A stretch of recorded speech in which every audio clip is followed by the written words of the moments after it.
this is part 2 in the new course merge feature in Brightspace.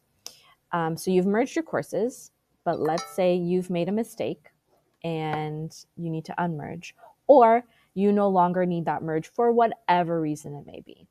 Your starting point is logging into Brightspace. We're going back to that admin tools. Now, when it comes to merging and unmerging, we're using a browser, just best practice.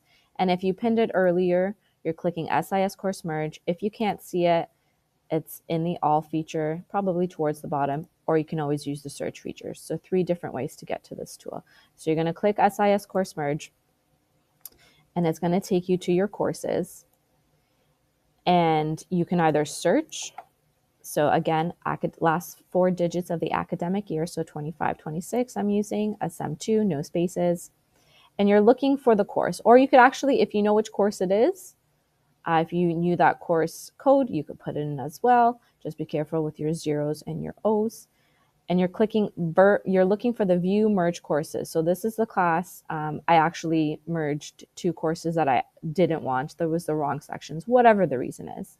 You're going to click view merge courses because it's beautiful and easy. You're going to select the first one, which automatically selects the one it merged into, and you're going to click unmerge. It's going to warn you. So you're restoring everything. Users that were originally enrolled in the course will move back.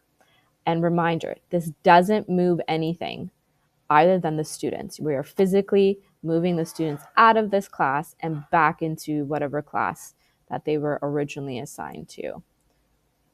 And you're going to click unmerge, and it says your unmerge has started. You're going to get an alert in your bell up here because I have no data.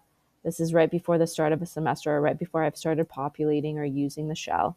This should be quite fast. I'm just going to refresh 2 times, and there it is. It's unmerged. They are no longer here. Typically, when you click that, you would see, it would bring you back to your list, and you would see your 2 courses. So I have to search because I have a lot of courses available. So those are the 2 classes completely separated. And that's it. That's how you unmerge courses using the SIS course merge tool. Take care.